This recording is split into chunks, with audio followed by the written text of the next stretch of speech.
So, you clicked on this video because you saw the title, right? Great. If you follow me on social media, you know that 25 July 2021, I posted a video where I was stepping good or dancing because I just finished paying off my car. This was a 300,000 Rand car loan over 6 years that I paid in 3. I'm sorry. I'm so sorry because in that video I promised that a week later I would release this video, but here it is coming in 6-7 months later, but it's here.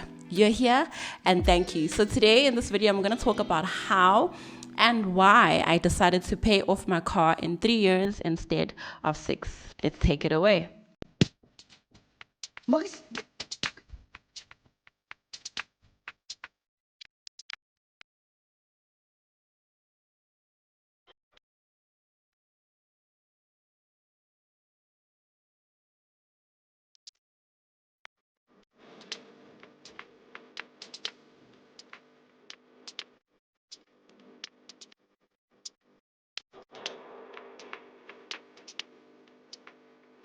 Hey everybody, welcome back to my channel. My name is Mbumi K. Mbonane. If you're very familiar with me, you know that I'm the CEO of Purpose Practitioners Club, a purpose alignment strategist, a coach, a CEO, professional speaker, lalela, all the things, I do them all.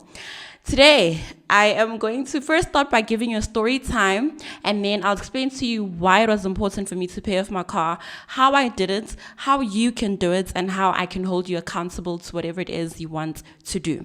All right, let's get into the story time. So, before I bought my car, this was in 2018 when I started working in Sandton, right, at the bank. So, before I had this car, I used Rea Vaya to travel from home to work. I was staying in Soweto. So what happens is I wake up early in the morning because the commute is long. There's a lot of stop and goes, a lot of transfers. So I needed to make sure that I leave the house like super early before the crack of dawn. So this would be me.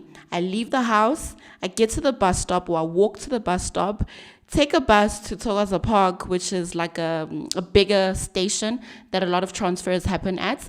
Get a bus there, go to Park Station, travel to Park Station in that bus, leave the bus station, go onto the Gautrain station, from Park to Sandton, get off the train, get onto a work shuttle, and then get to work.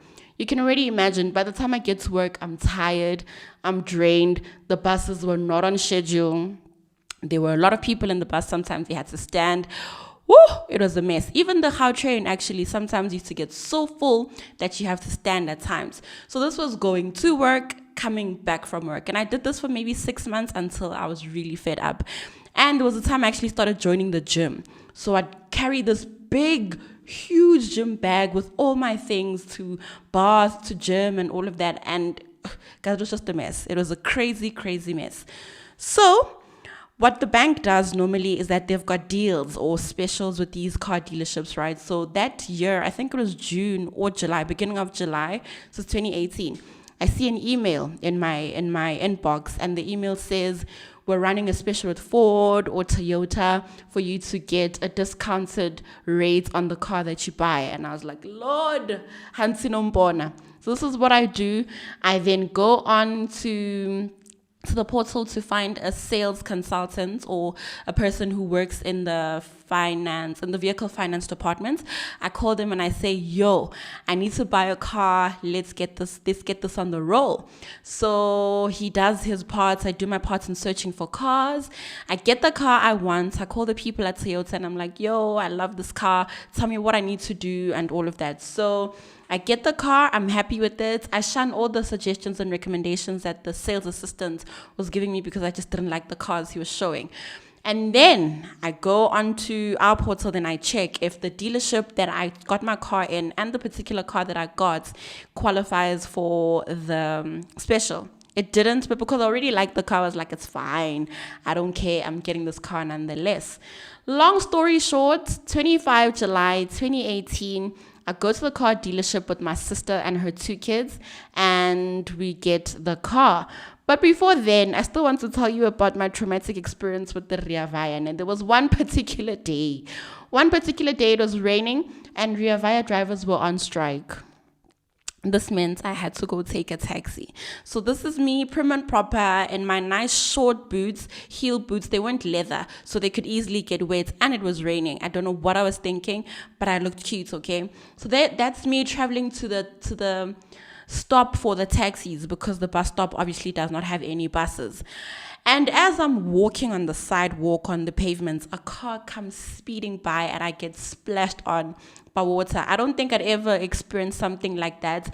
By the time I got into the taxi, I was already wet. I was soaking. My shoes were soggy.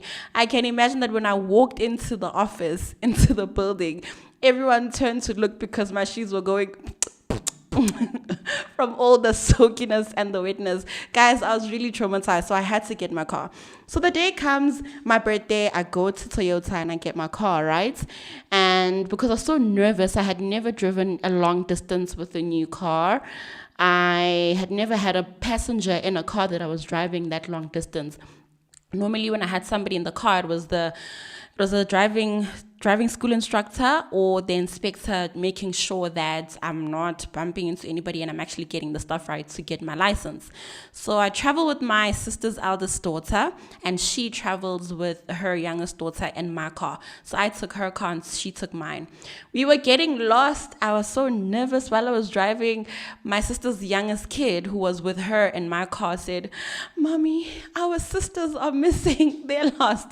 But eventually we got them. I swerved so horribly from Malibongwe Drive getting onto N1 southbound that it's a miracle that we're still alive. But yeah, we're here. So I got the car, everything was good.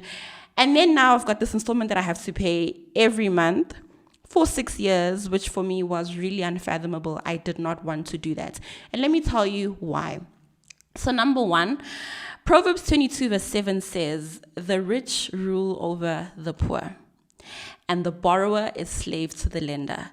I don't want to be nobody's slave. So because I really value having assets of my own that are going to help me generate wealth, I decided I am not going to continue owing this car. I'm going to pay it off soon, and I'm going to pay it off so that it's mine. I own it. I really prefer owning instead of owing, because when you've got things of your own, you're able to generate wealth using those assets. So I did not want to be anybody's slave. I did not want to work for money. I wanted my money to work for me. So I don't want to wake up every day thinking, oh my goodness, if I don't pay this car, Absa's going to take it. I did not want anything like that. But also, I really believe that my purpose wants me outside of corporates, right? I knew that at some point I was going to leave my job. And leaving my job would then mean that there might be fluctuations in my earning capacity, right? So I did not want to, when I sell from a place of desperation. I wanted to always be selling from a place of integrity, giving people what they need because they really need it, and not because the bank will hound me, or if I don't pay, I'll go hungry. Never that. So because I know that I'm leaving my job very soon, I did not want to have that huge amounts of debt, because actually my car was the biggest bill on my budget. So as well as just wanting to not sell from a place of desperation, but integrity and having things that belong to me, I also really, really believe in financial freedom, financial liberation, and financial well-being. And so that's why I decided to pay off my car early. Now let's talk about how I did it. All right. So I told you that I got the car in July 2018. So between July 2018 and maybe August of 2019, I paid the minimum requirement. So I paid around 4,000 Rand for my car to the bank. And then in 2019, late 2019 to the middle, or maybe September of 2020, I thought, let me supercharge this and pay maybe 2,000 Rand extra. So I was paying 6,000 Rand between the latter parts of 2019 and the latter part of 2020. But then I looked at my budget and I was like, no, man, I've actually got extra money because we're working from home. I don't have to spend on petrol as much. Let me take 2,000 Rand extra and pay into the car. So the latter part of 2020, I was paying 8,000 Rand into the car. And then 2021 hits and I was like, I'm left with 7 months to pay off this car. Let me supercharge this thing. So January, February, March, I started paying 10,000 Rand for the car. Yay! I felt so suffocated. I couldn't breathe. There was no flexibility. There was no wiggle room. I thought, I can't want to pay off my debts at the expense of my joy and at the expense of every other thing that I enjoy and like to do. So I called the bank and I was like, yo, I thought ni steering, but no, actually, let's take it down a notch. Let me pay 8.5. So this is April, May, June, July. I paid 8.5. But in June, because I was only left with 1 month to pay, I realized I'll be left with maybe 40K more to settle. So I thought, or I devised plans or means to actually find 40,000 Rand to pay the car, because postponing it was not an option for me. I wanted to have it done when I celebrated my birthday.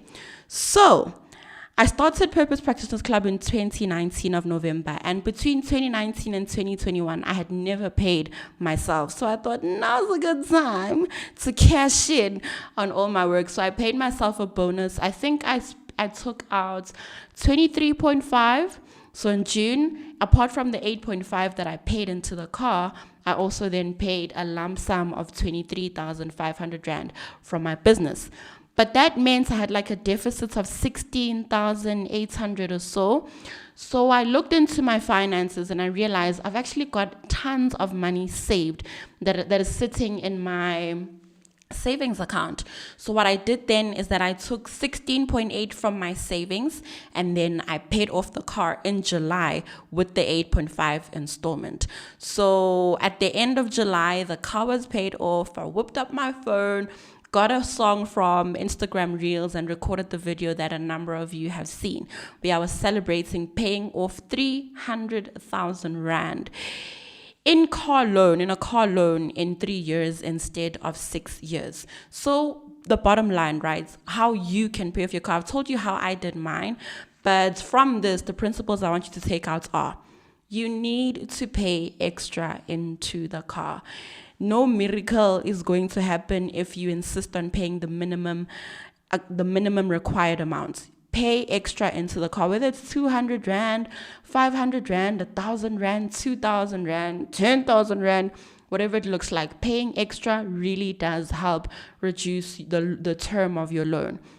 Number two, you'll remember that I said that when I realized I've got 40K that I need to settle, I didn't think, maybe let's move it to another time. I thought, how can I afford to settle this bill? And how I managed to do that was having additional streams of income. And I don't want you to be frustrated with having to work around your budget, eliminating things that you actually enjoy and things you need to get because you want to pay off this debt. If you can, I would highly advise that you actually introduce yourself to additional streams of income. The third thing I want to say is, if you find that you've got savings or you've got huge amounts of money in your savings, I would rather you take a chunk of that money and pay off your debts. And here's why. The interest that you pay on your debts is way higher than the interest the bank pays you in your savings account. So you might find that the interest on your car loan is 10%, and the interest you get on your savings account is like 3.54%. So when you weigh these two, you actually realize that you stand a greater chance of reducing the interest you have to pay on your loan versus the interest that the bank is going to pay you for keeping money with them. Now, here's a pro tip. When you realize that you want to actually pay extra, and you do that, you're going to have to call the bank. So call the bank and ask them to capitalize the amount that you are paying extra. And here's what they'll ask you. While they're capitalizing the amount, do you want them to reduce your installments, or do you want them to reduce your term of the loan? What I want you to do, which is something that I didn't do, is to ask them to reduce the term of the loan. So if you're already paying extra, it means you're not really cash strapped. So you don't need your installment to go lower. So don't go with that option. I did that and I highly regret it. Go with the one where they reduce your term. Because if you remember maths from high school, the compound and simple interest calculation or formula, you know that the interest is compounded. So when you reduce the term of the loan, you actually reduce the amount of interest that you're going to have to pay over time. So that's a pro tip. When you capitalize the amount, make sure that they reduce your term loan instead of your installments. In any case, you are paying extra, so you are not cash strapped. This is how I did it. This is my story. But if you realize that actually this is what I want to do for myself as well, I want to pay off my huge amounts of loans. I'm very interested in being financially free and financially liberated. I will invite you to become a member of Purpose Practitioners Club. You know that our tenets are fulfillment in the job and the work that we do, really creating an impact with our gifts and our talents, and then also living sustainably. The drive that we have in Purpose Practitioners Club is we not only teach you how to make money, we also teach you how to keep the money that you have and to manage it well. If you've heard any financial person speak, they tell you it's not how much you make, it's how much you keep and how you manage the amount of money that you keep. But also we teach you how to grow your money. So if financial independence is right up your alley and you've got these big goals that you want to accomplish, whether it's buying a house or saving for a deposit for that house, paying off your car early, investing, whatever it is that you want to achieve financially, I would seriously invite you to join us in Purpose Practitioners Club by becoming a member. We not only set goals, we also create systems around the goals that we set. We have accountability. We've got masterclasses to help you on your journey. And also we have a bit of coaching here and there to help you along. So yeah, that is my story. That is my journey. Tell me if you have any goals to reduce your loan or to pay off your car early. And if you have already done it, please share everybody on in the comment section by telling them how beautiful it feels, how amazing it feels to drive a car that is yours, that you do not own, that you absolutely own. So add in the comments if this is your aspiration, if you've done this, how it feels, and let's all become financially free and financially independent. From me, Bumi Kembonane, I'll see you in the next video. Cheers.